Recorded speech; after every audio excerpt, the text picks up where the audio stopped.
All right, everybody. Welcome to my first ever show here. First things first, I want to welcome Kylie and Dr. Roz to my first show and issue an apology to the crowd for making a mistake just prior to launching the show. I accidentally switched it to a format that is more suited to cell phones than the internet. So my apologies on a first time error. I'll correct it for the next episode, ladies and gentlemen. But first and foremost, I'd like to introduce you to my guest.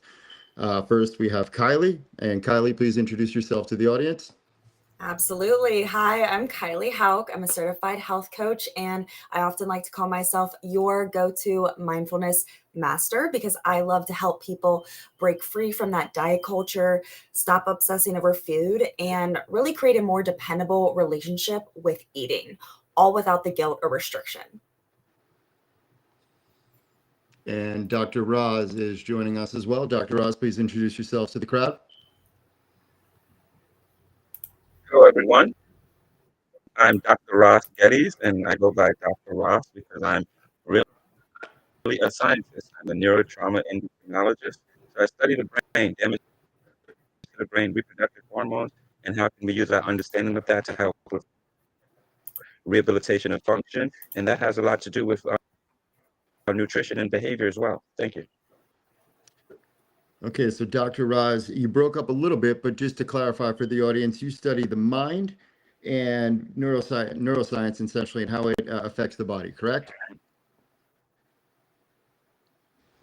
Okay. All Yes, right. sir. So I'm a neuro endocrinologist. So the mind and the body. The mind and the body. Perfect. So we've got an expert in artificial intelligence in myself, an expert in Kylie in depression and food and how it affects, and Dr. Ross. So I think you guys can sense that we're kind of going with the theme here.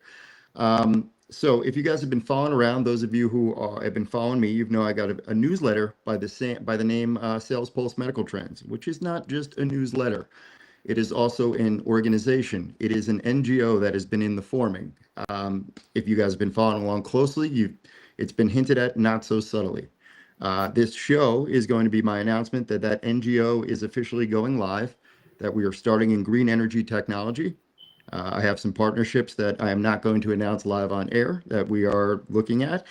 Some more announcements to come on that soon. But we believe here at Sales Pulse Medical Trends, Inc., that in order to fix healthcare in America, we need to start regionally, grassroots, where the problems exist, and that we need to fix things with energy, clean water, good, healthy food, and reliable broadband internet for everybody. So that's what we're going to try to address going forward. So I figured I'd bring on some really important guests to talk about some of the stuff that we want to work on, because I want to learn as we build this organization from the audience, from you guys every week, have you on the show, have you type questions in the chat, join live, and, help me build a company, help me learn. So I'm going to turn on the chat comments now and take a quick look. And then I'm going to start out and toss it to Kelly and let her introduce herself and talk about what she does in depth. All right. So, more in depth, I really focus on helping people understand the why and the how behind their eating. We are stuck in this diet culture where we have to shove ourselves into submission or focus on I have to do everything that's hard in order to be successful. I have to restrict, I have to deprive, I have to absolutely hate myself into whatever weight loss or achievement or goal it might be. And I am so tired of that narrative because it is a very short term, quick fix. You will not be able to sustain whatever weight loss goal, whatever strength based goal, whatever habit based goal, whatever lifestyle goal with that mindset, because it will kill you inside and that will kill you outside. I struggled deeply with that negativity, that all or nothing, that self hatred, and the stress, depression, burnout that poured into it. So I want to make sure that no one else has to go through that because they deserve so much better. And it really starts with how you look at food.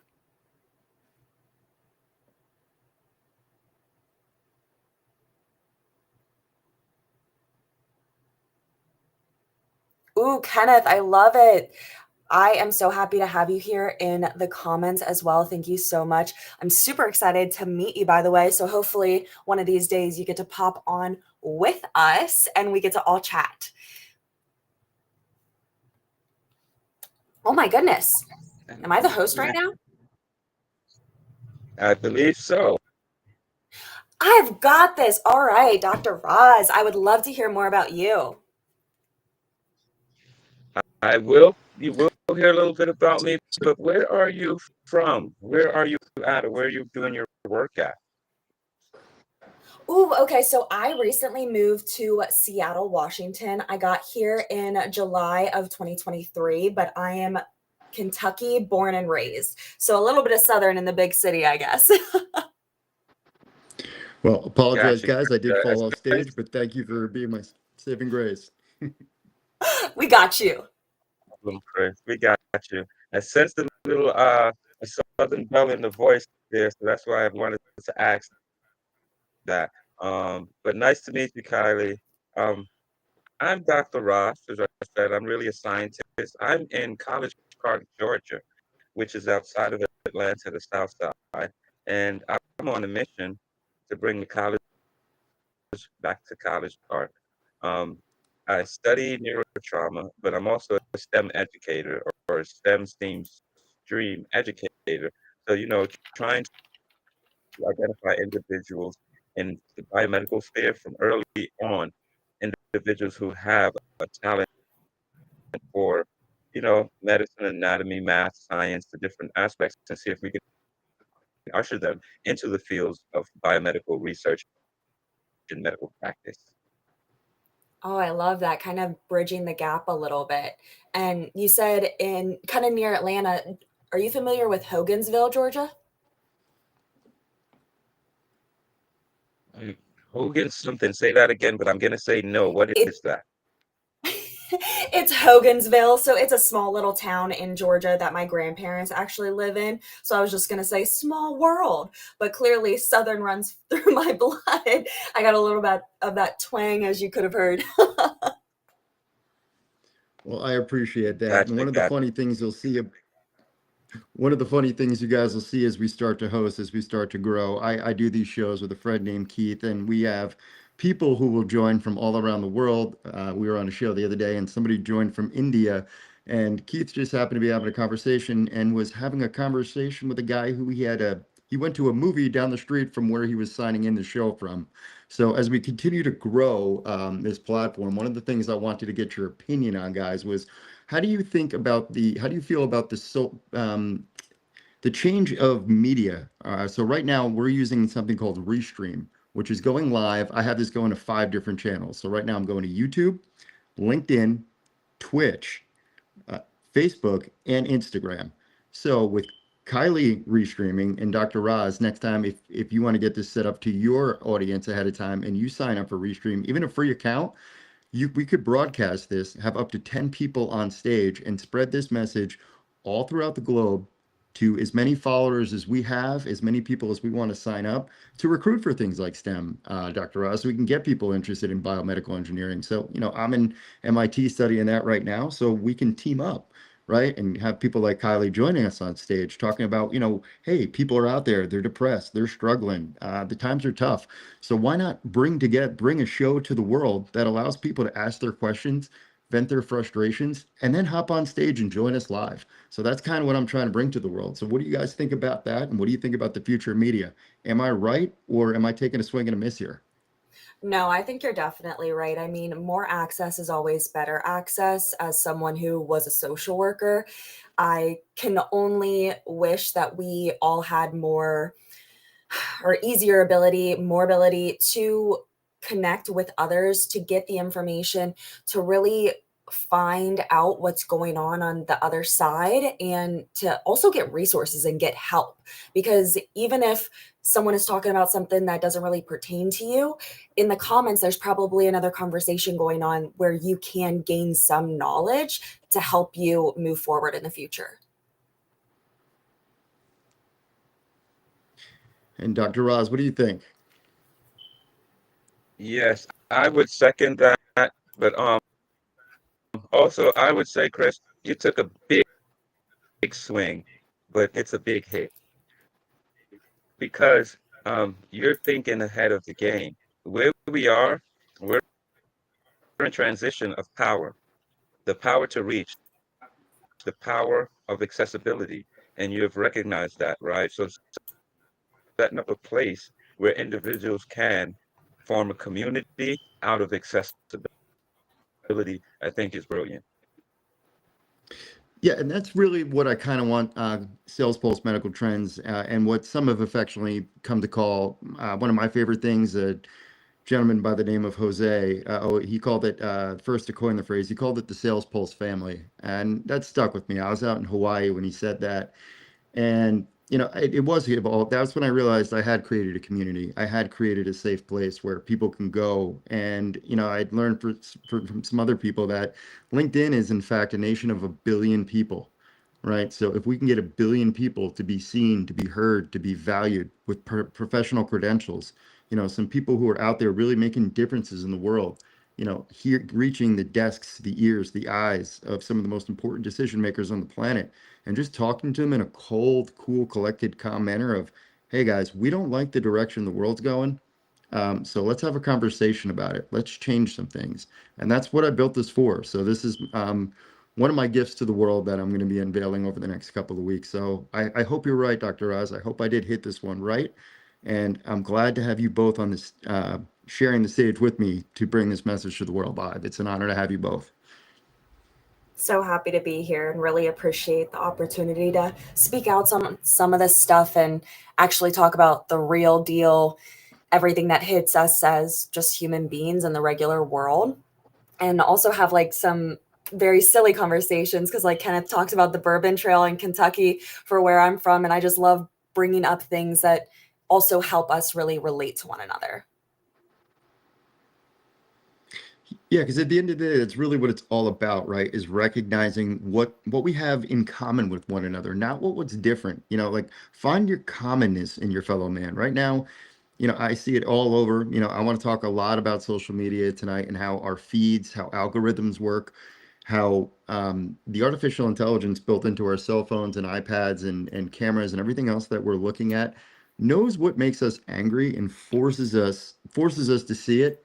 And that it's really just 7 different companies that are forcing us to see the same thing in 5 different countries. So if we just realize it's about 24 different billionaires who are shaping why we're all so angry, we could make a change in this world really quickly if we just hold them accountable. Yeah, it's harder said than done though, because sometimes we feel like our voice just can't escalate or get that far to reach those high, big people. And also, we're kind of intimidated by how much access they have. Yeah, or you don't have to be intimidated by it all. You can shout from the rooftops for months telling them that you're coming, and then you can go live at 6 p.m. tonight. Yeah, and take it from another aspect. Yeah, I let everybody know what was going on. The intelligence agencies, everybody, follow me. And here's what I'm doing. I'm building a company. I want to help the world. If try to stop that, I'm going to try and do good things for good people. Try and stop that message. So I welcome you all to join me on this and help me in this. That's all I'm trying to do. So let's have some fun with it and make a show out of it. And Dr. Roz, let's talk about some of the cool stuff you're doing at your organization, some positive change you're going to make, and how you're going to change the world for the better. Sure, man. I don't know. I don't have a crystal ball, but I sure can try. I think the link here, especially with Kylie and yourself, I'd like to talk about AI, health, and nutrition. And within that, I'd like to bring up myhappygenes.com and Dr. J. Dunn. Dr. J. Dunn is a colleague of mine down in Florida, and she has a company called My Happy Gene. And the reason I bring it up is because Chris and Kylie, I think this is in both of your worlds, is because it uses AI technology, and again, to do epigenetic analysis to look at your genes, also looking at hormones and enzymes, your nutrition, your behavior, and how does all that work together for your overall health. And then come up with a nutrition and diet regimen to be able to assist in the medical side of your treatment. And I think that's a great place to be. And something that I would like to talk about how right now, how important it is to understand that this AI technology and the pattern recognition and what it does can be instrumental not only in understanding the medical space and where it's going, but also owning or taking onus in your own medical health. Yeah, it's amazing what we're doing with genetic research. You know, I was a while back. I wrote a couple articles. I was talking to some people at Pac Bio and Illumia, and what they're doing with you know, genetic analysis and some of the potentials that are out there.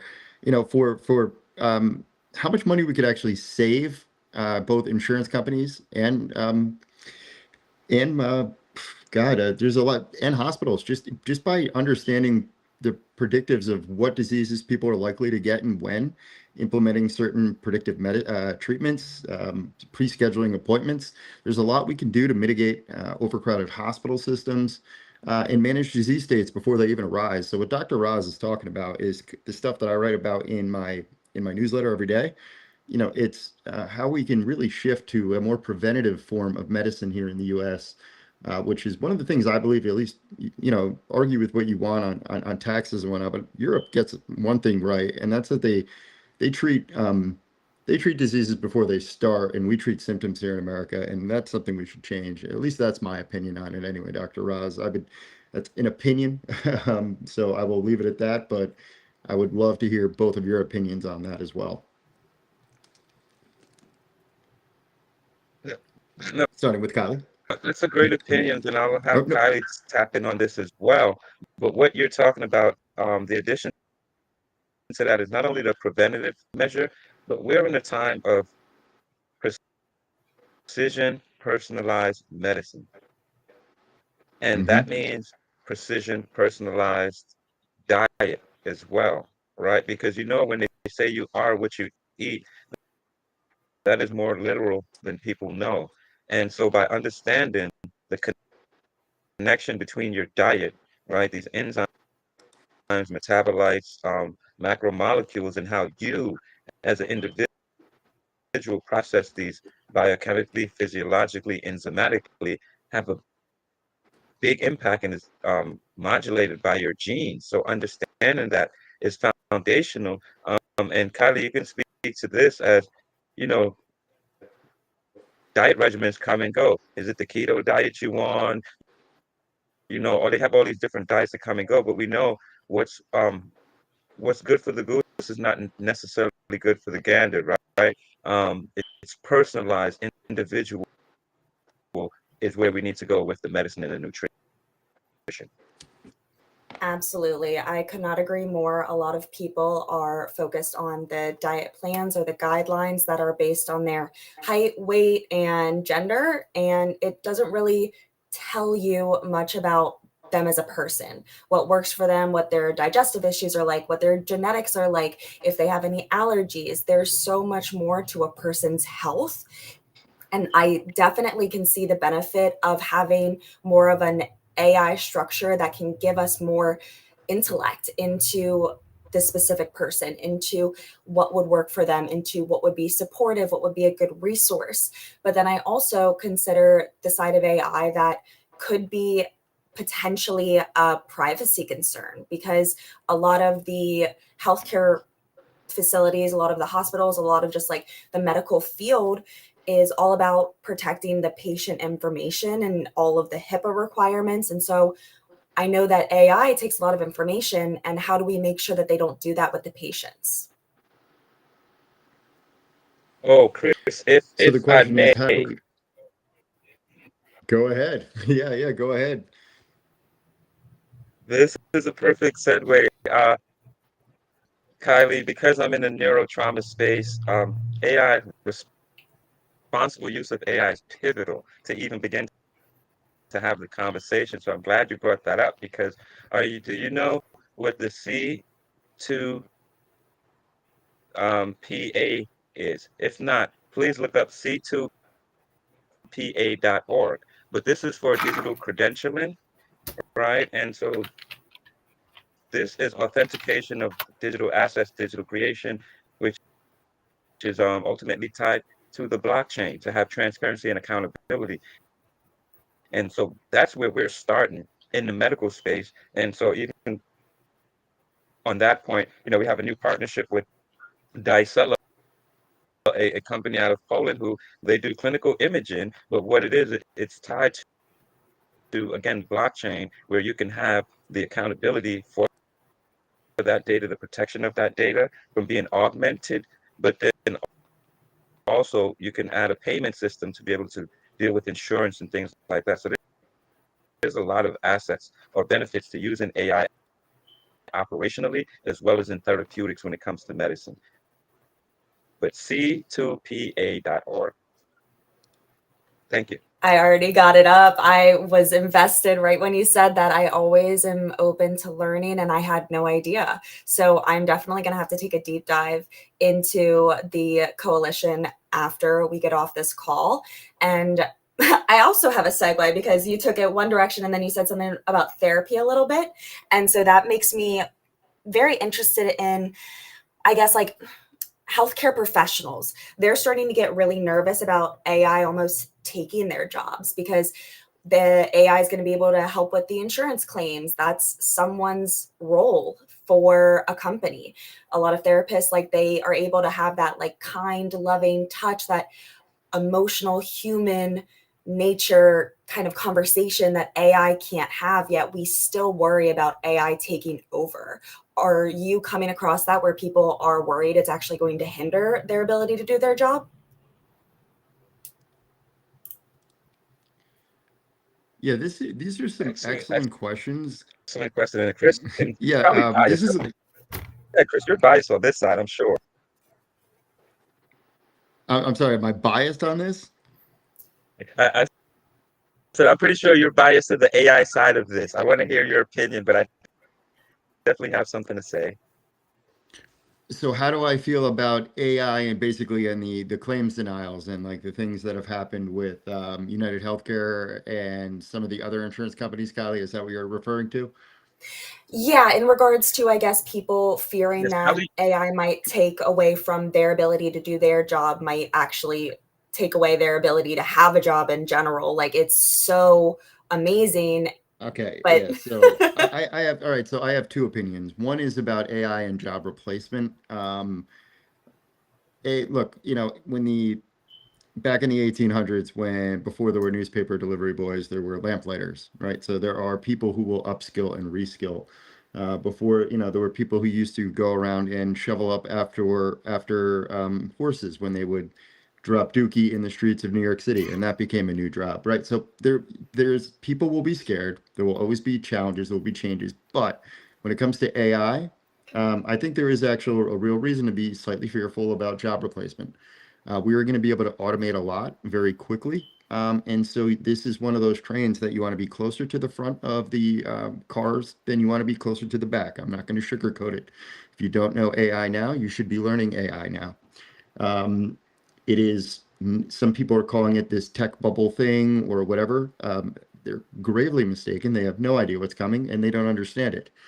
And it's rapidly evolving. And so the second half of this two-part answer in terms of what's going on with some of the kickbacks, I'm going to give a shorter answer here just because I don't want to rant, but essentially there's a lot of people who are making a lot of money by playing with something called float. Float is when you readjust an algorithm only slightly to reject certain amounts of claims from, let's just call it 3% kickback to 5% kickback. Now, when you're dealing with billions of dollars and, you have markets that are trading and yada, yada, yada, you have this money invested, somebody, it might not seem 2 or 3 days a lot, like somebody not getting access to a medication, but for somebody who's life or death, those 2 or 3 days mean everything in the world to get an approval. And that money, because somebody decided to flick a switch on an algorithm, people aren't getting approvals. and people are not getting treatment, and that is wrong. So that is something we need to address. But I'm not going to go too into the negatives of AI because there are so many good positives. There's so much good potential in it. And I'll turn it back over to Dr. Ross to give his take on this. That's excellent, Chris, where you brought it, right? Because this is the idea of, okay, are weapons evil? I mean, criminals use weapons, but so do security, the military, right? So are the weapons themselves evil? No, it's the utilization of. So I think what's important here is two things. You spoke about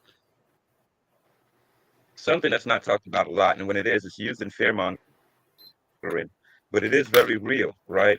There is the nefarious, intentional use of the technology to hurt, harm, scheme. That's there. That's something. The criminal element, as long as we're here, will exist, right? So how do you understand and protect against that without banishing the benefits of the actual system that the greater society can benefit from? So yes, it can be used in these nefarious ways, but I'm more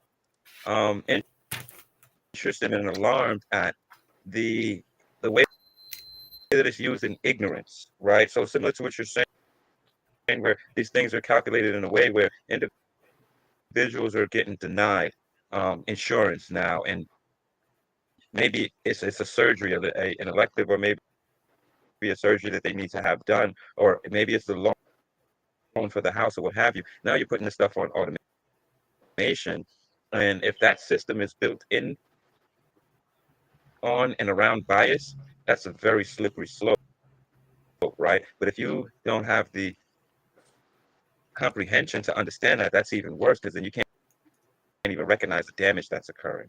And I think that's a scary situation. Right. And I think that's why it's so important to have the conversation now, nice and early. Right before we have a chance to let the, proverbial snowball roll downhill with some of the stuff where people may be tempted to do the wrong stuff. So I've been accused of being an alarmist a bit on here about AI. But I think there needs to be alarmists and I didn't hear enough of them. So I had to be a little bit of an extra one because this stuff is dangerous. If mismanaged, and you have to take a look at the history of human beings, human nature, and what happens when you consolidate too much power into a few individuals. And right now we have 7 individuals essentially running 7 different companies that are fueling the control of a large amount of this information. And is it okay to just turn over all of our data and privacy to these 24 people and 7, is post-quantum encryption going to be enough? Like, this is all serious stuff. There's been so many data breaches everywhere, and the tech bros, their thing seems to be, well, forget it. We ripped everything off when we created AI anyway. We stole all the data off the internet, so everything's no holds barred at this point. So let's just keep going. And I just don't know if that's the right approach to be from a humanistic standpoint. I really don't. I like the alarmist side though, because if you don't say it and you don't give people another perspective, then maybe no one is going to consider second guessing what is so prominent in our world. Like, we need everybody's opinion in order to create our own opinion. If we just have this one answer, this one factor, this one voice, then we're gonna start following it like a freaking herd. And no one wants that if it's not the right voice. Right. And I think that's all it is. We need to caution against herd mentality. Human beings are very much herd mentality people. We have always been. We get a message, it makes sense to us, we get behind it, and we'll march off a cliff for it. And I just want to make sure that, before we march on the let's get to Mars before all else, just because somebody read a weird book. Let's have a serious conversation about where we actually want to invest our money and whether or not we want to engage in narratives that talk about basically destroying the natural world to get lithium and compete with our neighbors over toys. essentially. So that's just a conversation I think is worth having, personally. Yeah, and I think that actually social media plays a big role into that too. Like when you said competing with your neighbors, I immediately thought about the comparison trap that we all get into, where we see someone with something shiny and it makes us feel less than. It creates this narrative in our minds that we are not good enough, we don't have enough money, we're not going to ever be happy without this thing. And so then that just feeds into that consumer vibe where it's like, okay, I have to go buy more to be happy. And I'm pretty sure Amazon is one of those 7 people that you were talking about. And that is just another way that they're feeding us into buying more and placing them on a higher pedestal. Right. So, I mean, here I'm somebody who likes to work in solutions, right? So we've got somebody who's working in medical technology. We've got somebody sitting on stage who designs medical technology. And we have somebody who's a very smart, what I'm just going to call a little bit of an empath, Kylie. And I'm going to say Dr. Roz, and the three of us, I think, can come up with probably a pretty good solution. The three of us just spitballing how we could take what you know about AI, how I don't know, my moral compass, and Kylie's ability to communicate things into a special way to the world. I think we could present, maybe the three of us a better message than some of the stuff we're being sold out there. You know what I mean? That's all I'm trying to say. What do you think, Dr. Roz? Not only a better message, but a better environment for the message to be heard, which I think is even more important than the message is there's no environment to be heard, right? Because like you're saying, this herd mentality, and then once you get enough people together, you follow this thing where you have to almost be an outlier, right? Or you're seen as an outlier when you're just following your path. So creating the ecosystem to be able to have conversation is so important. And it's not secondary to the conversation itself. And I did want to mention, as well as individuals, we talked about AI taking people's jobs, and I wanted to mention that real quick, that the jobs that are being taken is because there's a shift in the type of jobs. And the thing is, yeah, it's not AI that's going to take your job. It's the people who learn and took the time to understand AI. They're going to take your jobs. The jobs that AI are taking is because the industry shifted, and the what I call the HTP, the human touch point, is different, and those are where the jobs are, because the system has to exist with. You think about a neuron. I'm a brain guy, but you think about an axon of a neuron, and you have myelin, and you have these nodes in between, right? That make basically the communication go along the synapse. Humans will be these nodes in between this electrical spring of activity. I'm being very general here, guys, but for those that understand, yeah, I think will be crucial, pivotal points and bottleneck to the system that we're developing, and the human is going to be needed more, not less, to give character to this thing that's being developed. Yeah, I actually love that point, and I'm, just gonna go out there on a limb and say, I messaged Dr. Roz earlier today, and I've been holding back on talking to this guy for a particular reason. I've been dying. I told him pre-show I've been dying to reach out to him, and you know, anybody in the audience who's listening will probably know I always say timing is everything, and timing is everything. And honestly, to tie into that, I was just poking around last night looking for a guest when I happened to stumble on Kylie's show, and I went all of a sudden I imagined literally the moment that you just spoke happening, and I'm so glad I put this little show together. I really am. Man, I'm glad you're on this stage, and I'm just gonna turn it over to Kylie to finish up his thought with that. I actually kind of want to go back to what you were saying in regards to the environment piece, because I think a lot of us are also missing that internal environment because we don't offer ourselves compassion in the process of learning and growing, which I think also actually feeds into the idea of how if you know AI, then you're going to be a little bit more secure in your role, or how people aren't really losing their jobs. Like they're just having people that are AI structured and have that background as the new people that are coming in for that role. And it's showing yourself that you don't have to judge yourself or feel bad or belittle yourself just because the world is changing and you aren't on that same wavelength. You can adapt and move towards that wavelength. You just have to give yourself a little bit of patience and compassion rather than guilt and shame. That is such a huge point. Such a huge point. Kylie, can I just can I just add to that what you just said? If you took that mentality, whether it's nutrition, whether it's medicine, whether it's AI, that's that mentality that you need to have. You have to just jump in. You have to start. Yep, there's no perfect time, there's no right time, and you're never going to do it very well. You're going to do it messy when you jump into anything new, and that's okay. There's no bad way to get started. It's just not getting started. That is the only bad way, just never doing it. Yeah, and not to reveal too much Can I too just, so much there's a about. saying, and I'll be quiet after this. Sorry, Chris. No, go ahead, man. This is the whole point. I'd rather have you guys speak than me. That's why I'm hosting. So go ahead. I, I wanted to say, first of all, thank you, Kenneth and Michael, for keeping the comments going. We really love it. Keep them coming.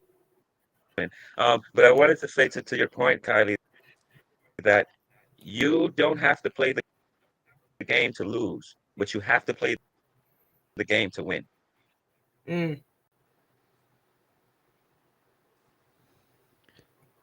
Yeah, and I think that's maybe a common theme of I don't know, at least I'm not going to speak for anybody. I'll speak for myself. A couple of years ago I was kind of beaten up by a lot of the same stuff a lot of people in the world are beat up with right now. Change, uncertainty, a lot of people who you were thought were friends all of a sudden getting very angry about different things, and everybody seems to be tweaked and on edge, and nobody could really exactly place their finger on why. And then I realized it was our cell phones. That was it. Very simple thing. Our cell phones and the 24-hour cable news we were absorbing nonstop, and the feeds that had taken over our lives, Twitter and Facebook, and how they had turned into things that were once cheery and full of like cute animals, and places to show your friends that you went on vacation. And the worst mood you got in was when you found out that your friend was at Newark Terminal C going to Florida for the third time in a month. And that was like the worst, most annoying thing you had to deal with your friend, is the guy you checked in at the airport too much. And now it's like that same guy or girl or whatever, it's like on a holy crusade against everything that you are, because of a meme that you posted and they took the wrong way. And it's like, when did that happen? What switch did we flick to all get so angry and confused about everything? And it was such a subtle shift that we didn't notice it. The water was boiling and everybody was like, "Oh, this is comfortable," and now it's burning, and everybody's lost. And I think not enough people realize the issue is we're staring at our screens too much. I have something to say about this. Mm. So I think it all really started with COVID, and unfortunately, my generation and the generation under me are very much the problem. We don't know how to have a conversation, how to be curious and be open-minded. We are really just like looking at things and we're seeing you as the enemy because you said something that we can't consider as another perspective. We're just like, you're against us and I don't like that and I'm getting rid of you. And that's not how you create any form of relationship or hold on to any form of relationship. And I'm not saying that you have to compromise on your values by any means, because I have specific values and my friends have other values, but that doesn't mean that we can't still talk. We can't still resonate with one another. We can't still understand and enjoy. Like, there are some things that are just definitely like, I absolutely will not budge, and like, this really hurts and I don't know that I can see you the same. But the little things like the memes, it's crazy when someone just takes that 1 second automatic response and lets that spiral into, you were never who I thought you were. Yeah. You, you you just brought up something interesting. It took me away from even what I was gonna say, but just to that point, it's so interesting. Um, you know, we're in an age where we all have avatars. We all have our public selves, right? That you put out in the world, that professional you. Then there's the you, right? Then there's like the private you. Now, sometimes it's all the same. Sometimes it's different, quite different. But it's interesting now that it's so much of this persona that when you meet people in person, it's almost like meeting them for the first time again. So I wanted to mention that, but there was two things I'd like to go to after this, if you guys don't mind. I want to get your opinion on two things. One has to do with, we talked about data and personalization of data and selling data, that kind of stuff. But can we talk about the mind and mind police? Because we're in a technology where this is a real discussion, right? So not just getting access to your data, but getting access to your thoughts, right? Which dictate your behaviors. And then the other thing is, what do you guys think about robotic citizens, and how that will play a role moving forward in all of this? Ooh, okay. Mindset wise, I'm definitely gonna dive into this first and then I'll get into the robot piece. In regards to mindset and how technology and our access is also affecting that, I think it kind of feeds into how you were discussing. There are different personas that take place with professional, personal, and then like the really at home isolated version. What we see on social media is often the highlight reels. It's what we want to present to the world. And that is going to make the viewer shift their mind around the fact that they are not at that level, that they can't compare themselves or reach that, and that they are so much less than. And then they start writing this narrative in their mind where they're feeding these limiting beliefs, and it's absolutely destroying not just their mental and emotional health, but their ability to take action, to build habits, and to learn from mistakes. So I completely hear you on that with the mindset piece and how that relates to the social media world. And I won't get into robots until after I hear from Chris. Yeah, so you brought up a point that you brought up one that Dr. Roz really wanted to touch on, and you're bringing up one that I really want to touch on, something that I've spotted. Not to I wrote an article about it not too long ago. I've noticed that there's this massive generational disconnectedness, I would say, between baby boomers. Dr. Roz, what do you classify yourself as a Gen X or whatever? I sort of classify myself as Gen X. I know mentality wise, I'm more of a Gen Xer, but I guess age wise at 40, I fall into Gen whatever the heck. I don't even know what Gen, but anyway, I'm in that what I would define as that sandwich generation. And I noticed that when I speak to people like my mother and my father, and I speak to people who are younger in their earlier 20s, like my cousins, for instance, who I hope are listening. I sent them a link. So if you're out there, what's up, cuz? Um, but so long and the short, like there's this disconnect, right, where they see things on TikTok and they take them as gospel, and they have no connection with the history of a region around the world, and they just see something violent, and I get it, like, oh, whoever created this violence must be the worst person ever. Like, but we've devalued education so much in this country for so long that we don't really have a basis or an understanding of too much. We don't understand our health, number one. We don't understand our emotions. We don't understand our system of civics. We don't understand a lot. And we're going out operating and we're trying to blame a younger generation like yours from an older generation. And what I think the conversation that needs to be taking place is, hey, older generation, you guys dismantled a lot of stuff that is making this younger generation fail. And us sandwich generation, we're here in the middle trying to piece everything together and tie it back up before the disaster you left us, you know, spirals any worse out of control. So where do you guys stand on that? Am I crazy, or is that the way you guys see it too? I think every group of people has, or every generation, I'm not sure, the baby boomers, the Gen Z, I don't know where all of those numbers line up, but I feel like everyone has something to offer and everyone has something that is causing a challenge or a disarray for the other generations. Because for the older generations, it can be very hard to open their mind to like LGBTQIA and like queer community. But for the younger generation, that's like an easy sell. Yet when we talk about something like a right to bear arms, the younger generation is absolutely freaked out by that. And they're saying no, because everything that's highlighted is a lot of the school shootings. But the older generation sees the guns as more of a, what Dr. Roz was saying earlier, the person behind the gun, not the gun itself. So it really can go either way. It's so interesting to see how two different generations can see the same tool in two different directions. And even me, I'm smack dab in the middle of this debate. I'm a constitutionalist who believes in the Second Amendment for the reason it was written, to protect ourselves from kings. But I'm also a rational person who thinks that, having tons of AK-47s and whatever else out there, or and yes, don't attack me, gun people. I have shot an AR-15. I know it does not stand for assault rifle. I know how they work.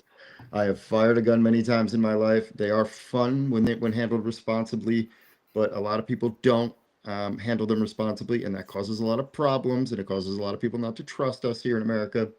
So let's just have rational conversations. But anyway, to not go off on rants, the other thing I do want to address is what Dr. Ross brought up with robots and citizenship, which is a really interesting thing. So I think that really has to do with how we classify artificial intelligence, and as to whether or not we classify something that can adapt to its environment. What I believe the definition of intelligence is, and we can debate this, but the definition of intelligence to me is your ability to adapt to an environment away from entropy, uh, towards a system of order for sustained survivability. So basically, your ability to adapt within your field of play to optimize yourself. I think that's the definition of intelligence. We can argue over that, but if that is the case, and if these machines are in quote unquote intelligent with the technology that we've stacked on them, computer vision, neural networks, um, edge computing, all the stuff that we can do now, do we Biosensors. classify that?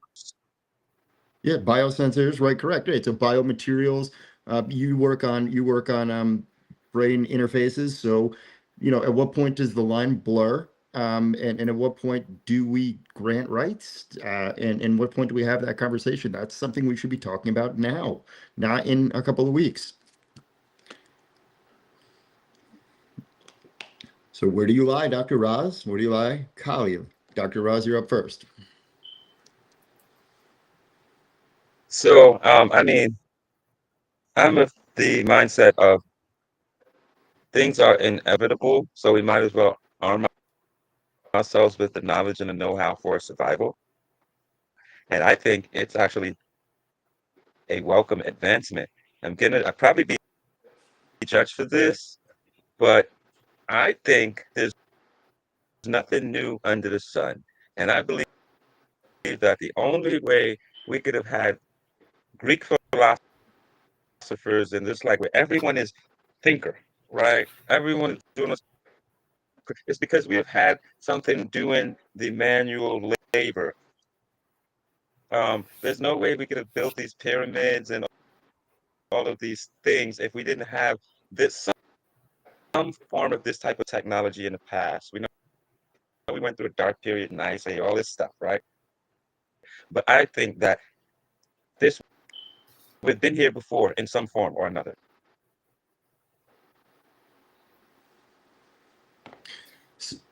Kylie, you're up. We've been here before in one form or another. I mean, I sort of agree with him in that there is a certain inevitability to it. I am a futurist myself, and I am trying to figure out in my mind of just of when, not if they get rights, but that's me. That's just my personal opinion. Your take on it, Kylie? Oh no, I'm going against the grain. I'm No, slightly please do. I am slightly a conspiracy theorist, and anytime I think of AI advancing, I am having like nightmares of that Will Smith movie, I, Robot, and I am not happy and I'm not prepared. I am terrified, but maybe that's why we need to have the conversation now so people who do have that conspiracy theory of this is like danger and they're going to take over the world and this is all going to be bad need to hear we need to hear this information so that we can not be so freaked out. I oh my god, even that picture kind of gave me I'm literally going to have nightmares to now. I had to do it. I had to do it. It is, especially when you brought up the pyramids, like everything that you look back at in history, all of those foundational moments that made history and brought us to where we are. There is some version of technology that was so much far, like it was just so far in advance compared to where they were then. But when you look at the pyramids now, all the conspiracy theorists, they see a lot of numbers and shapes and structures within the pyramids, and they're like, oh, it was really this and this, and I'm like, I really kind of want to believe that. So I don't know what would happen like 30 years from now when all these iRobots are real and people are looking back like, oh my gosh, how did they not know? Well, let me address one thing first and foremost as a student of history.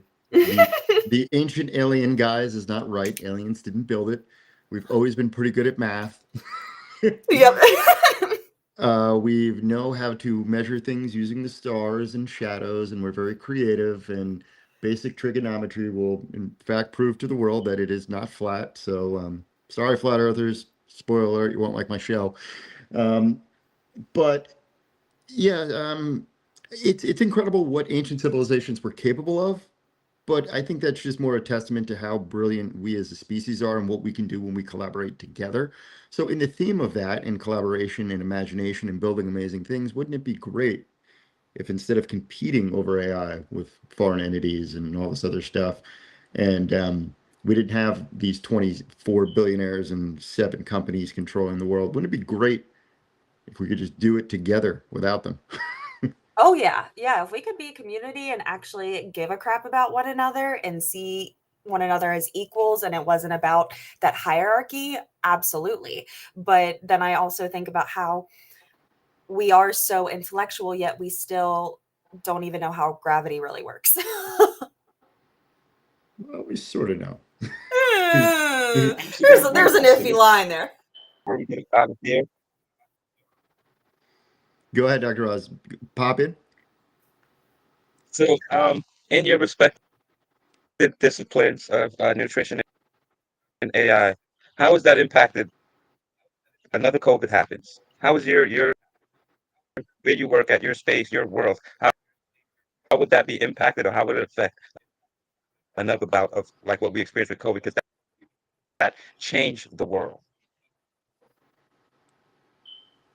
So, I think you're asking me because I think I either lost a little bit of connection or something happened, but I think you're asking me if I feel AI is supportive or how it's supporting health and wellness and in regards to like the field that I work in and how it's like benefiting us. Was that correct?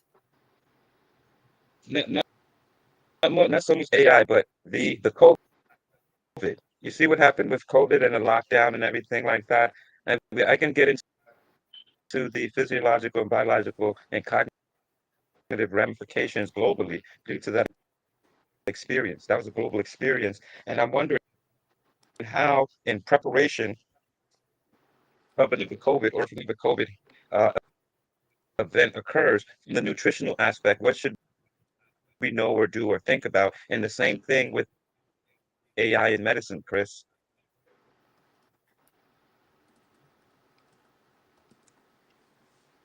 Dr. Oz, it's just a little tough to hear you. Can you repeat that last part a little bit? You're breaking up a little bit. So just how would another COVID experience impact, or what you do? How would that impact us having another COVID experience? Like from what we learned in your space of nutrition and AI technology, another bout of COVID, how will that play out? So I don't work in nutrition. I work in medical device technology. So my day job is completely separate. Can't really talk about that on air for a variety of reasons. I work for a manufacturer, so anything I say on air could be considered promotion. So I won't speak about my day job. But my night job, I speak for the IEEE as an expert in artificial intelligence for the future of medical technology. And I'm also at MIT to design medical devices. So I'm a global thought leader in terms of how to create and create medical devices and how to solve problems on a global scale. So those are some of the things that I'm working on. So how, I've studied pandemics before. So how would another one impact me? Look, I understand when I started studying the history of pandemics a long time ago that they are not short-term things. You read it in a history book, you read about the Black Death, and it's like, oh, hey, Europe from 13 whatever and to 13 to 14 something. Like, wait, that was like 50 years. So you're like, wait a minute. There was just people walking around covered in buboes, which are boils and horrible things, just dropping dead in the street, and bring out your dead, ring, ring, ring was just going on for that long. Like picture that, like, picture now we're defunding virology labs around the world again. We're shutting down the CDC again. We're ending the NIH for no reason. We have some guy in office who, because let's just call it what it is, because Jenny McCarthy said something about vaccines a while ago, everybody lost faith in him. And, yeah, some vaccines we don't need, but most of them we do, and we shouldn't gut healthcare. And now we're just in a terrible situation because we have a lot of fools in charge. And I and rant, but I sorry, like the rant.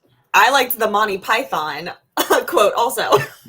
Yeah, sorry, I don't even know where I was going. I got lost in that one, but yeah, it's healthcare is broken. So pandemics. We need to not let those happen again. Just no, another COVID would be devastating. We're not equipped right now for modern society to survive another one without a global conflict. It's just what will happen. So unless we start getting ahead of healthcare now and start getting ahead of antimicrobial resistance, as long as we start getting ahead of these climate refugees and we start helping them out, then we have a shot at civilization. But if we don't, it's going to be a serious war. So we better start working at it.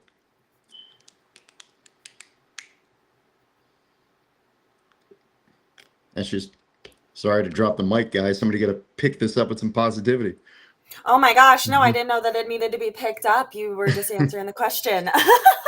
I guess I guess I'm more in nutrition rather than the AI side, but I guess if another pandemic were to kind of come up, I think actually a lot of us would be unfortunately more prepared because we've lived through it. We've seen what it's like to go online, to work from home, to live in isolation a little bit. And maybe now we could honestly protect ourselves a little bit more and not in, I mean, hopefully in the physical side, masks, things like that, and not spreading, but more in the mental health side, because a lot of people that were in isolation, they had never done that before. And it was very detrimental to their overall well-being because they felt so alone.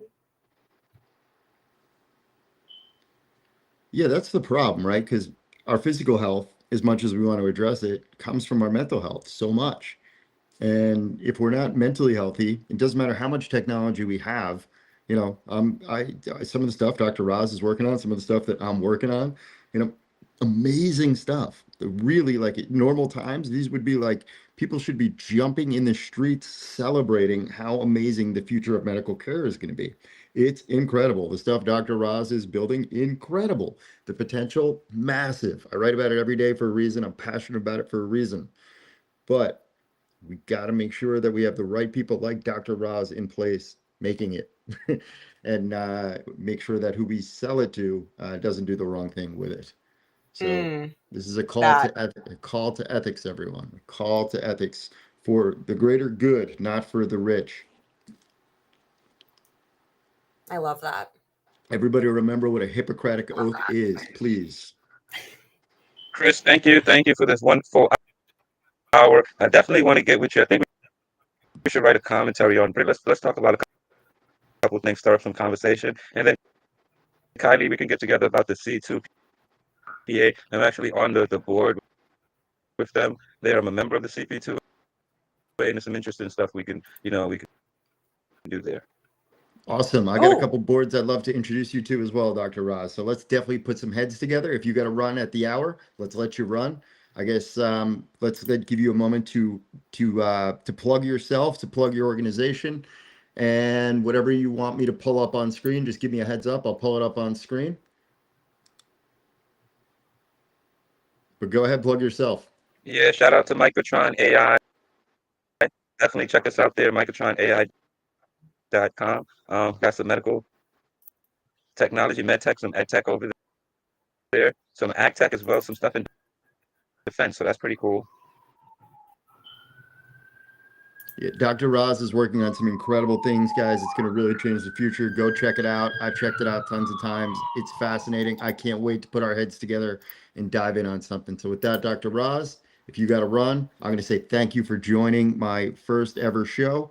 I would love to have you back anytime that you want. Let me know, and let's get you hooked up with a solid mic, and let's really talk about some of the other stuff more in depth. This is just my first initial launch show, so it's going to be a little bit back to or a normal format next time where it's 5 topics, round table, much less me on a rant. So we'll have some fun with it next time, I promise. Thank you so much, and I definitely want to invite you on to the next so over at Sandu's show, we do MedTech every third Thursday of the month, and I definitely like to have you on because that's MedTech and outer space stuff. You'll love it.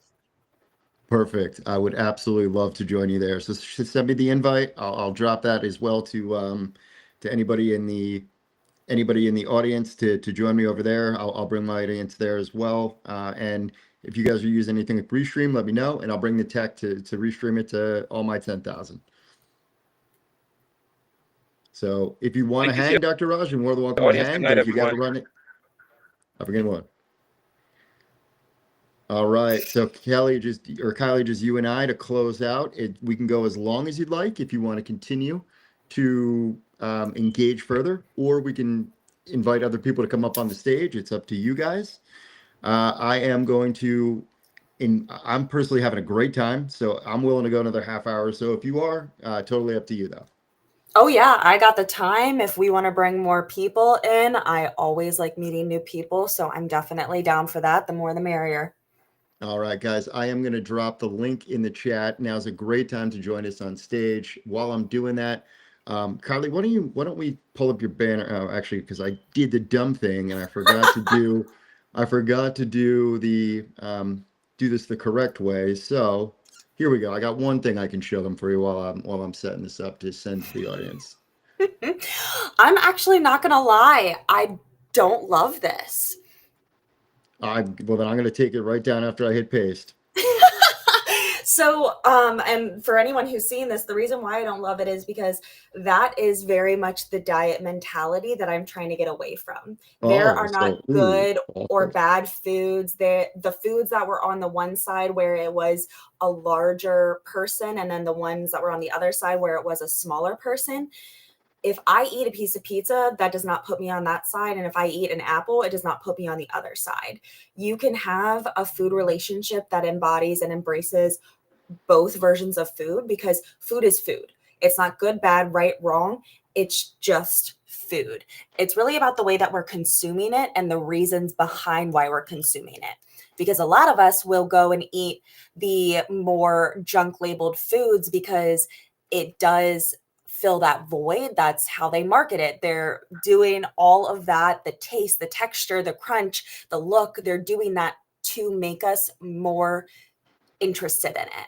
But the whole foods, they make us feel better. They just don't fill that sadness or that anger or that stress. So it's not really about the food itself. It's more about the mindset and the emotional well-being behind it. Yeah, so I'm actually really glad I threw up that horrible graphic then. No, because honestly, like I think that's such a better take on it. It is.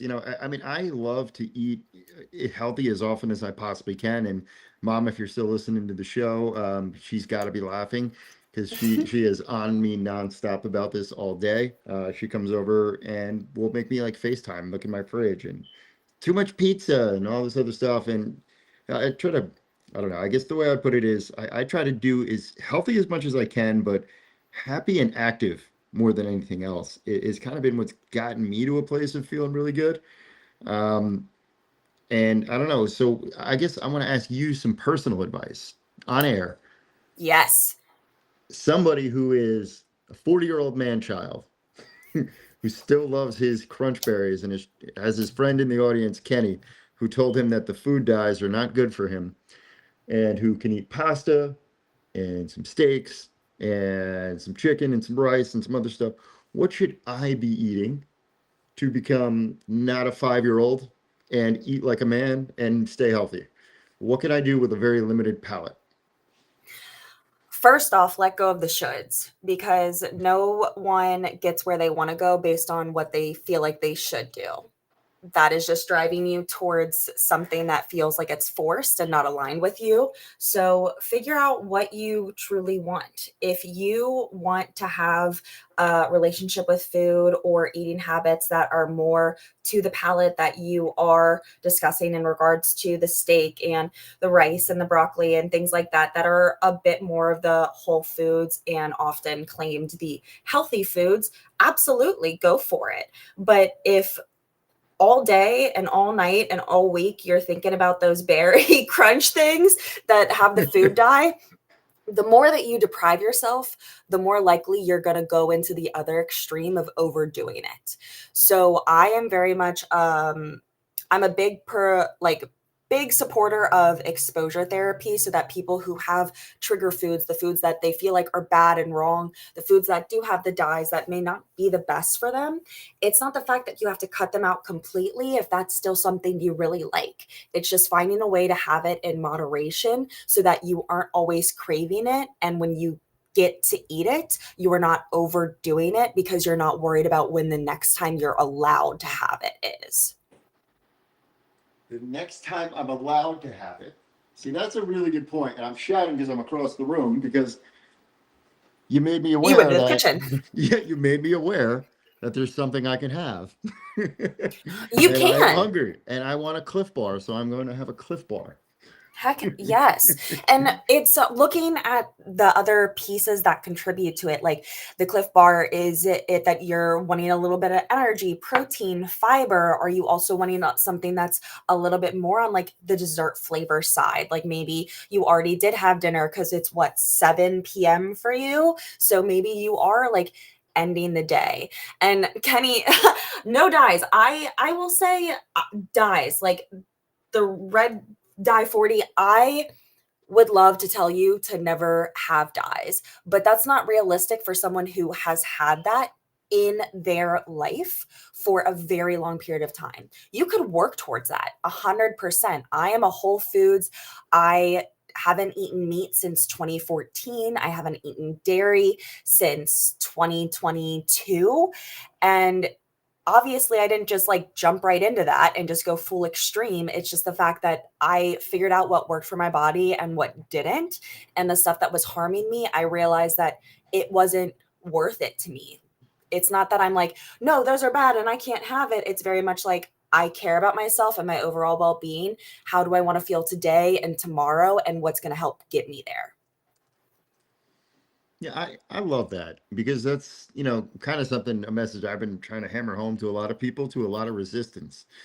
You know, um, One of the things I discovered when about a year and a half, 2 years ago, when I decided to make some changes in my life was, I was doing so much to satisfy so many other people and listening to everyone's advice about everything that I just ignored the little voice inside of my head that was like, hey, you're Chris. This is the stuff you want to do.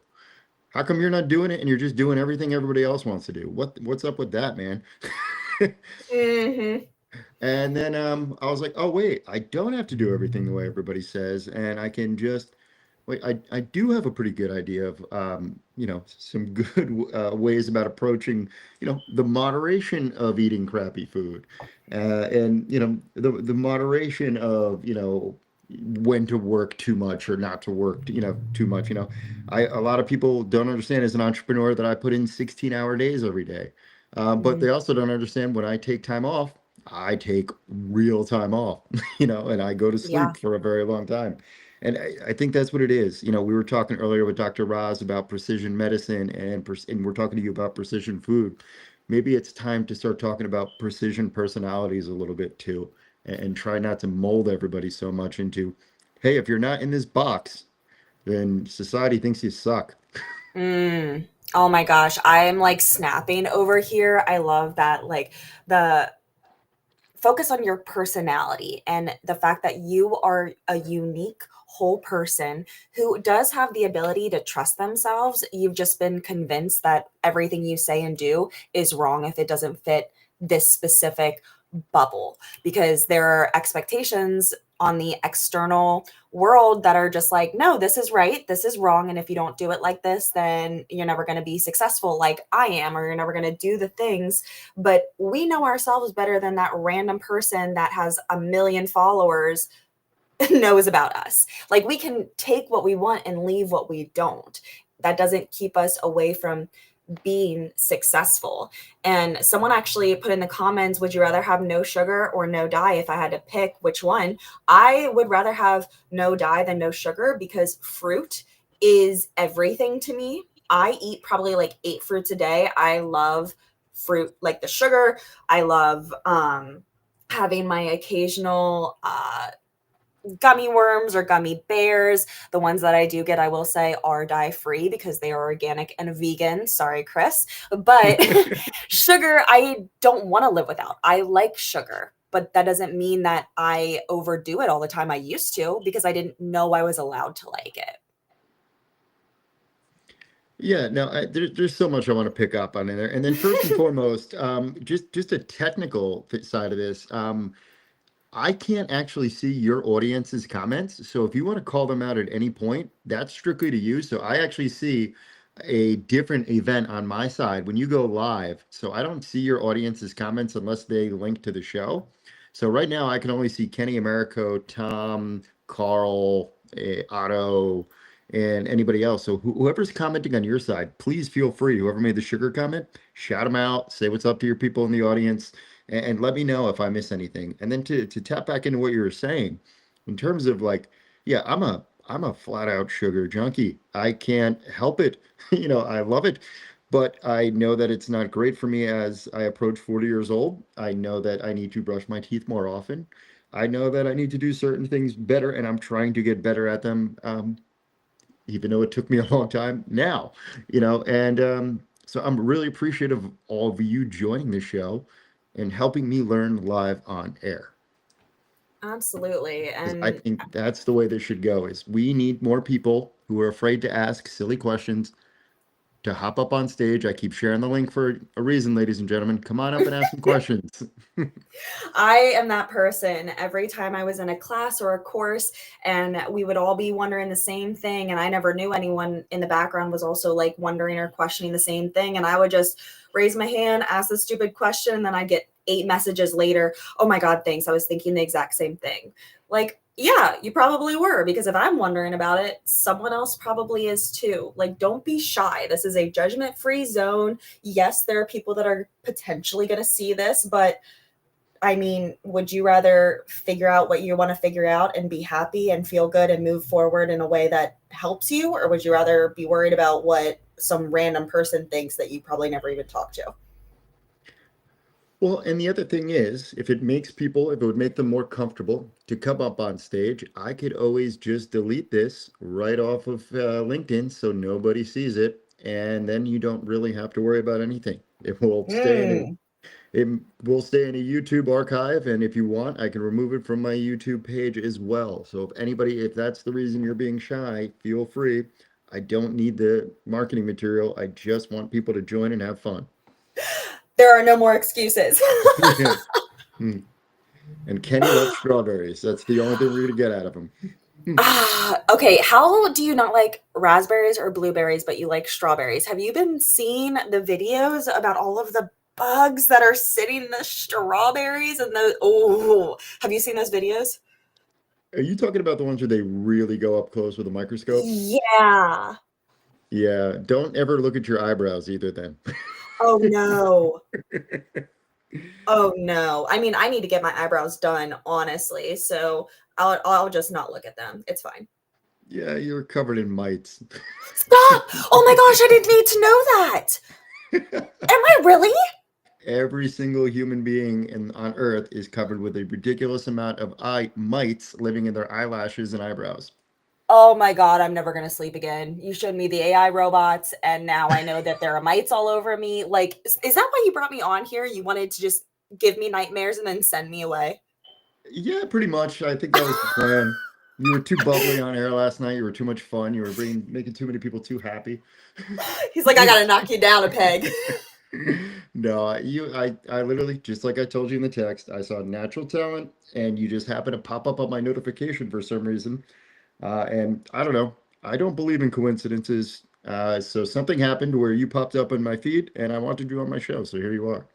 Oh yeah, I love it. No, everything happens for a reason, and I actually am about to spin it back to a question to you because now you've got me thinking a little bit in regards to you saying that you work 16-hour days. So for a lot of people, obviously that is not something that they could even fathom doing, and I imagine you had to work up to that. But like, how do you prioritize your self-care on those days? I schedule everything in. So scheduled into those 16 hours are, workouts and beach walks. And, I just make sure that every hour or every minute of every day is accounted for. I have a Mm, day job that gets a certain amount of hours per day. It gets, an hour and change before my day every day. And then I go out and I do my day job. And then I get the debrief until about 6 o'clock, where I make sure to answer all emails or do whatever I can to handle that. Um, During that, I make sure if I can, since I joined Planet Fitness, I try to go get red light therapy at one of those beauty angels because red light is incredibly good for your skin. So I hop out in there and I do a half-hour workout wherever I'm at, hop on a treadmill. And then when I get home, I do a beach walk. And then I work on my NGO. And you're actually on the other company right now, which is I'm just a guy from Jersey.com. I've just turned into an LLC in case somebody decides to hire me and have me push products. Hey, hint, hint, wink, wink, dot, dot. I'll sell your stuff if you help me fund my NGO. So, um, that's sort of like, that's it. I just manage on an hourly basis. And if it gets too much, I just send out a mass message to the people who are core and close to me. And I'm like, all right, guys, I am shot. I'm shutting down for a day or two. I got to focus on this, got to focus on that. And it's not just that. You also have life too. I've got mhm. family and friends and loved ones to deal with and relationships to deal with. And, you just try to make time for everything, but you can't. So I guess Yeah. to answer your question, founding is not easy, but I would not change this life for anything in the world. I've never been happier. That is all that matters. As long as you are passionate and fulfilled. I mean, of course, burnout is absolutely awful, and I would never wish that upon anyone. But the fact that you know how to set your boundaries, how to set your time, and you can advocate for yourself if you do reach a moment where you are a little bit mental overload exhausted, that is a very incredible thing that a lot of people don't know how to do. Well, full disclosure, I had that happen to me about last week. I finally hit the point of over a year straight, and I'm Mm, currently in the middle of my reset right now. I figured, you know what? Perfect. I contacted my day job. I said I need some time. I, they were very understanding, very, very respectful of my wishes. they put it in the benefit plan for a reason. I said, hey, I need a week or two to sort some things out. They've been incredibly supportive of what I'm building at night. So shout out to my day company, Biofrontera Inc., for being a great company. And they give me the next couple of days to just, before I go back out, to spend the rest of this weekend reassessing, enjoying this show, reconnecting with some friends and some loved ones. And then I'm going to go back in full passion, full bore with a launch. I'm actually giving a speech down in New Orleans on April 25th. So I would love for you guys. Hopefully I can bring you guys with me, broadcast as much as I can, but I'll be in New Orleans speaking at the IEEE Technology Expo April 25th, talking about the Internet of Medical Things, robotic surgery, and perhaps maybe I'll start talking about 3D printed space organs, and we'll step it up a notch, but we'll see. Oh my But gosh. yeah, that's where we're heading. So welcome along for the ride, Kylie. I love having friends and allies to lift up with me. So thanks for coming to the show. Absolutely. So happy to be here. So glad that I was offered the opportunity. This is definitely not something I would have ever seen for myself, because looking at it from like the outside perspective, you would think that we don't really have that much to talk about. But honestly, I think I could pick your brain all day and all night. Well, isn't that kind of the point of what or what I think we should build here is, Yeah. why are we so siloed in our industries? Why do we not talk to one another? Why can't we realize that some of the best concepts to solve some of the problems that we have are actually borrowed from outside of our own industries? Building bridges, building gaps in knowledge, I think is one of the most important things we can do, besides just scaling up with AI to make ourselves super focused hyper beings on this one thing we're experts at. Mm. Why don't we at least gather the concepts and the insights and the cross teams collaboration of everybody in the world and start exploring the value of different, not only just different ways here in your own country to interact with other people, get different perspectives from different cultures and figure out the why they approach it. When you figure out why people approach different problems in different ways, it's amazing how quickly you solve them. Absolutely. That is why I think, loved social work, because it was very much about diversity and it was always welcoming that outside perspective. Because if you have 7 of the same people who grew up from the same area, who look pretty similar, who are all like married, who all have kids, like, yes, they all have had different lives, but generally speaking, they have a lot of similarities and they might not be able to think outside the box like someone else would, from another state, another country, another socioeconomic background, someone with a different hairstyle. Like, things can be so easy and so hard at the same time. And I feel like a lot of it is just people are scared to get outside their comfort zone and look stupid. Yeah, and not for nothing, what a stupid reason to not do something. Seriously, like, get Mhm. embarrassed, be messy. Who cares? Like, have fun with this life, learn something. Yeah, and I write about this on Medium frequently. But one of the things I've realized, and God, call me out in the audience, call me out all over the place. But I'm starting to really truly believe that nobody changes once you graduate high school. I see the same mentalities, the same cliques, the same arrogance, the same generous, kind people, the same closed, introspective people. The same the former athletes, the people who are still, in fact, phenomenal athletes to this day, the people who went into service, the people who decided to become mechanics, you know, all these people who are, very much the same person they were when they grew up in their 15s, I would say 15, 16 to like 22, 23 years old. I don't think people really change past that. I kind of expected that people would when you got to certain rooms and had certain conversations with certain people with certain authority.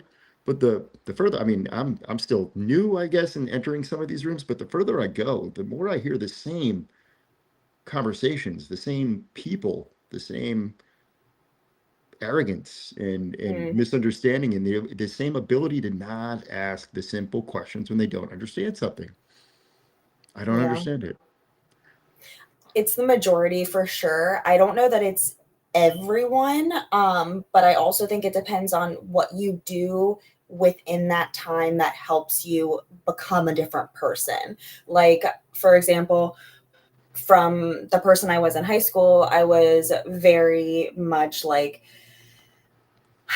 oh my gosh, actually, I didn't really like myself in high school. I was bullied a lot. I really acted out in a way that just numbed me out so I didn't have to deal with anything, think about anything. And I stayed that way until I was 25. And once I hit 25 is when I changed my life. So I think that everybody is kind of on a different timeline, and some people do stay stuck, especially when they don't leave their hometown, leave their group, leave the people that they've been connected with, and allow themselves new communities, new opportunities. But I can't say that it's for everyone, or maybe I'm just like one of those random people who got lucky. Well, I guess luck or whatever, or serendipity, whatever word you want to choose for it, might have something to play. I would, I was taught not too long ago, it was said to me not too long ago, that the universe is doing you right now, and that this applies to everyone, no matter what has happened in your life, this very nanosecond, from the Big Bang till right now, the quadrillions upon quadrillions of quadrillions of things that needed to happen to go right for you to be sitting in this moment, in this exact spot, having this exact conversation, was by definition inevitable. So, in that moment, you have a choice to stay the same, live in the anger, live in the fear, live in the uncertainty, or you could realize, yeah, asking a question that might sound silly on a podcast nobody's going to remember in a week might change your life, and might open up some opportunities for you to do something special. So, I mean, that's hopefully the environment that we can create here, and that's really what I'm hoping to try to do. Welcome to the show, Richard. And Richard would actually be a great person to have pop up on the stage. I will send you a link if you want to advertise Go Brunch in a moment, which is a great, Kylie, space to build communities. And I'll invite you to Mhm. my Go Brunch community after the show as well. I'll send you a link. It's a great place for you to go talk offline in a very similar forum from people around the world where you can turn your camera on or off, create your own little digital world. Um, he has created for me. I created a beach bar, and Richard has perfected it. And after the show, I'm going to be unveiling it to anybody who wants to come in. So I'll send you a link. Yes, please. And if there's margaritas, I'm really there. I will see what I can do about getting virtual margaritas. You might have to make them on your own, but Dang, Richard, I will heartbreaking. send you that link if you want to hop up on stage. Otherwise, no worries, my friend. But I will send that over shortly. Um, but yeah, so to tag on to that, in terms of, give me some ideas, Kylie, like from your generational standpoint. We're not too far apart, about 10 years, but that 10 years I think is a big difference in terms of like how technology was used, how people were raised in this world. You were born with smartphones in your hands, like in my eyes. No. You know what I mean? Like in my eyes, like you guys had them way earlier in life, right? So I got my first smartphone in 2009. So trying to think that would be I may have been in the same boat, honestly. Like, I had a cell phone when I was in eighth grade, which would have been 2008, but it had no camera, it had no internet. It was like one of those flip phones that I literally could have so that I could call my mom. yeah, and hit the letter like 4,700 times to get to S. Oh, yeah. And then when you mess up, you have to start over again and you go past it like almost every single time. Yeah. And then you definitely never communicated with your significant other correctly, and how many relationships were ended over that? Oh, Because yeah. you, I you recall a few fights for calling someone the wrong name, and I was like, "Are you joking? This was just a mistype." yeah, and the amount of times I've accidentally referenced the word duck. Absolutely. No, but social media and technology and everything like that, I am very fortunate to, I feel like, have been the last grouping that did not grow up with it right in my face or right in my hands. Or maybe that was just because my mom raised me a little bit differently. I was very much a go outside, get dirty, don't come back in until later type of kid. So I may have grown up just more fortunate to not have had that option presented to me at an early age. But as I watch a lot of kids, there are, I guess, pros and cons to it, because they do have so much access to learn and to grow. They have the ability to advance their knowledge and their skills far beyond a lot of the people that are my age, because they know how something works within 2 seconds, and it takes me like an hour to figure out how to put a new picture into this thumbnail so that I can come on here and actually have my face. But on the other side of that, I spoke about bullying a little bit, and that was due to technology. The phones and the access and the videos and the sharing and everything that can be on the internet forever now is terrifying. And I would be scared to be a kid growing up like that. Yeah, I mean, so full disclosure, I am from New Jersey, and you've probably seen the show Jersey Shore. I grew up, I'm currently sitting at the Jersey Shore on the beach, literally right on the beach. I grew up in hanging out in a town called Manasquan, which was known for, famous place called the Osprey. Pretty much a lot of people's parents met in the 1970s and 80s and 90s in the Osprey in New Jersey. Mhm. So, with that being said, to go back to like this whole thing about the internet and things being permanent up there, back when I was younger, back in 2000, again, 9, when we first got smartphones, and we were like, oh, cool, we have digital cameras on our in our phone. That's all we thought it was. Well, then we had Facebook, and you needed a university email to get in, so your parents couldn't see it, right? Oh, cool, we can post these pictures. Parents will never see anything. And then all of a sudden, it just transformed, and they had the rights to everything. And God, there's pictures that I had to lock down in some archive on Facebook, because it's like, God forbid somebody wants to go find out what I was doing when I was 23 years old in Manasquan, New Jersey. You know what I mean? Like fresh out of college, and now I'm 40.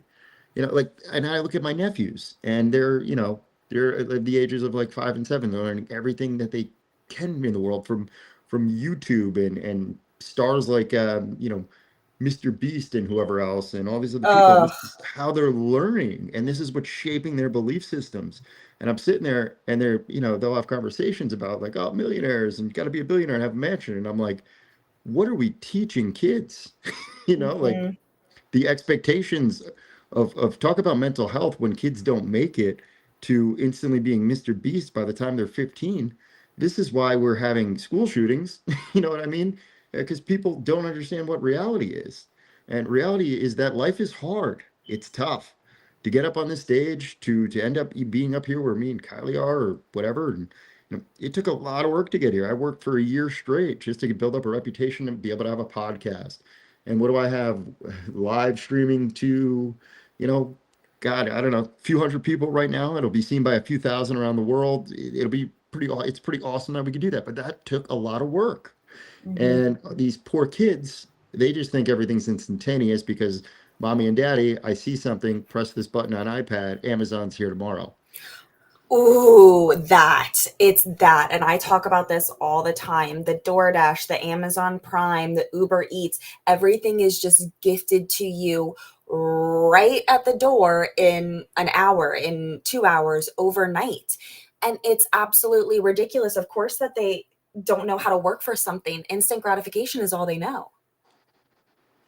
Yeah, it's pretty wild stuff. Pretty absolutely wild stuff. This instant gratification. We're going to stay on topic, but I do want to or I do want to welcome to the stage the creator of Go Brunch to introduce himself real quickly, Richard Lowenthal. Richard created this platform, so I'm going to let him talk about it for a moment to introduce himself, join the show, and then let's dive right back into it with Richard's take on what we're talking about. Hey, Chris. Yeah, thank you for inviting me. I was just, kind of winning down here. I saw you're online. I think Kenny invited me. Thank you for the invite, and I'm glad to be here. Super cool. And hello, Kelly. Hello, everyone here watching us. Yeah, just introduce myself really quickly. My name is Richard Lowenthal. I help people to build communities with my platform GoBranch. And GoBranch, we are kind of turning into a big community. And if you want to expand your networking outside of LinkedIn and have more connections and more business opportunities, yeah, connecting with GoBranch is always cool. And me and Chris are gonna be next Tuesday, right, in the Building Expo, and which is a super cool event where we're gonna, be showcase. He will be showcasing his bar, and I'll be around doing, I don't know what. But yeah, that's it. I really appreciate the space for sharing that, and yeah, the discussion is being very very insightful. Awesome. So, Richard, thank you for joining us up on the stage. And then, Kali, just to pick up where we were just going. So, community building and what we were just speaking about, you have to actually just remind me, I had a brain fart. So, what were we discussing before Richard got in the room? I went into a whole tangent about, oh my goodness, I totally went into a tangent. Well, Did my ADHD brain just kick in? I think what happened was our ADHD brains both kicked in. So whatever, natural transition. I say we move into community because one of the things that we really need to do to transition ourselves to a healthier society is something like Richard's Go Brunch, where, you know, one of the things why people might not want to come up on the stage is because it's recorded, because, people might be watching on LinkedIn. People don't know who my 10,000 followers are. People don't know, who your 10,000 followers are. So between the two of us, there's the potential we're streaming out to 20,000 people over the next couple of weeks. And then with everything I've got going on in Twitch, and I've got Carl who's restreaming. So thank you, Carl. However many people he's got in the audience. So we're going wide. So I understand why people might not want to be on stage. Richard, would you mind just going on mute while you're typing? Or I'm sorry, Kylie? Oh yeah, that's me. I'm sorry. Sorry. But so anyway, so like this community building initiative, I think is something that we could do that would be so huge, where we can bring them in here, funnel them to Richard's Go Brunch, where we can then introduce more business networking offline in a way where people aren't recorded. They can go into private rooms and have private discussions. So Richard, why don't you tell Kylie about a little bit more about Go Brunch in detail? And what I see some of the opportunities are is to bring people in from the outside, have a discussion here, and be like, hey, if you're interested in what I got, why don't you come back to Go Brunch? We'll have a nice chat offline. And then if we want to do business, I can bring you into another private room where we can close the door, lock it, and nobody can hear us talking. And that's why I think I'm going to be utilizing Go Brunch for, is a great way for me to host meetings for my organization. But Richard, it's got so much more potential than that. So I'm going to toss it over to you. Yes, absolutely. Yeah. First of all, you guys were talking about ADHD and community. I think that's something that is very, very connected, right? Because I'm one of them. And I think by the time that I created Go Brunch was because I was kind of struggling with this traditional webinars.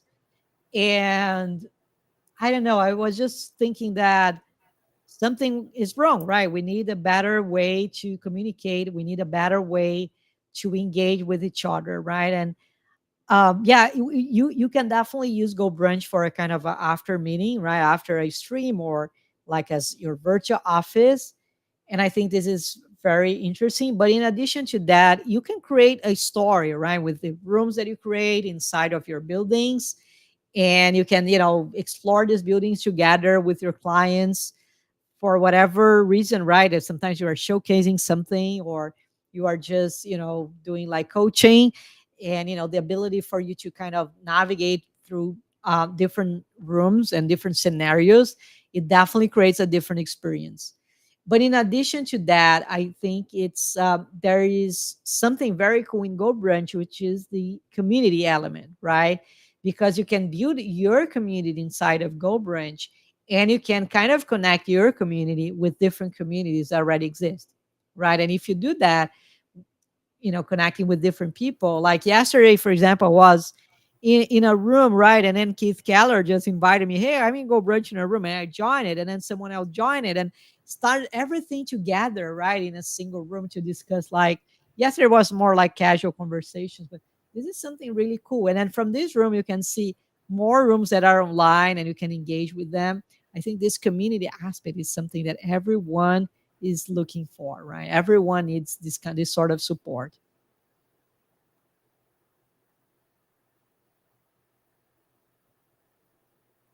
I love that. I never have found a reason to not want to be a part of a community or find a way to get support, because I feel like a lot of us don't really realize how many people are also going through the same thing that we're going through, or how many people could really learn something from our experience, or how we could really learn something from their experience. So being able to find a place that isn't so heavily showcased and allows you to actually be yourself, be vulnerable, but also has more of a goal or an outcome in mind, I think that's a beautiful thing. Right. So, two things. First of all, I want to just address Carl in the audience who has asked if he's missed anything in the last 10 minutes. Yes, we've transitioned into the power of community and community building. And I got a side note here in the back, because one of the great things we can do with technology is Kylie can let me know that she's running up on her time and she's got to run. So I want to thank Kylie, give her one last moment to plug herself, talk about what she is, what she does, and how you can find her and connect with her. And then I'm going to address your next question, Carl, and we will definitely speak offline about that. I will definitely love to talk to you about what I do with medical device technology development. Picked the perfect time. I'm at MIT for it right now. So with that, I'm just going to turn it over to Kylie to give her send off, and then Richard and I will talk a whole lot more about community building and Go Brunch. Perfect. Thank you so much. And Carl is a dear friend of mine. You guys are really going to have a good conversation with that. To send myself off, I guess, I would love to connect with anyone on LinkedIn. That is definitely like my primary hub outside of my website. And you can find me as Kylie Hauk on LinkedIn. I'm the mindful eating master for past dieters who are sick of food rules. And right now I am actually doing a free 3-day Lucky Charm challenge for this month, where I'm going to help people kind of reset the way that they feel about food so that they can be more in control without the obsession, because we're going to really focus on simple mindfulness practices that help us ditch the guilt and are very easy to implement in your day-to-day routine. So easy email-based challenge, and you can actually win a $20 gift card if you participate. So link on my bio, absolutely check that out. And if you want to check out my website, it is kylieshealthhavenllc.com. It's also linked in my bio, or in my featured section. Well, that is perfect. And it looks like Richard is signed off, so that I believe that means he's probably politely letting me know that he's unable to continue the show as well. So, Richard, thanks for making an appearance on stage. I do appreciate it. And Kylie, thank you so much for coming to my first show. Do me a favor, in the comments section of under this post, just add a couple of comments and a couple of likes so some of my followers can come find you. I'm sure they would really appreciate that, and I will definitely tag you tomorrow in the thank you post to make sure you can connect with as many of my followers as possible. And to everybody in the audience, to Noni, I can't wait to be in your show in a couple of hours. By the way, you might want to hop over to that one. I'll be on that one at midnight my time, 9 o'clock your time. We get in there and we have fun on a music show. So I'll be in Noni's show later on tonight to say hi to Tom and Kenny. Carl, thank you so much for joining, and everybody else. Otto, it was such a pleasure to have you here as always. Michael, thank you so much for being here tonight, and everybody else who didn't comment or who I haven't scrolled up to, thanks for attending my first show. It means a lot to me. Sales Pulse Medical Trends Inc. Is officially going live in 2025 as promised, and we're going to start in green energy tech. So that's the announcement, and we'll be making a lot more announcements. April 25th in New Orleans. Come see us and come hang out with us in the IEEE down in the Big Easy. Thanks a lot, everybody. Have a great day. Perfect. Thank you so much again for having me, Chris, and definitely look forward to that broadcasting when you are in New Orleans.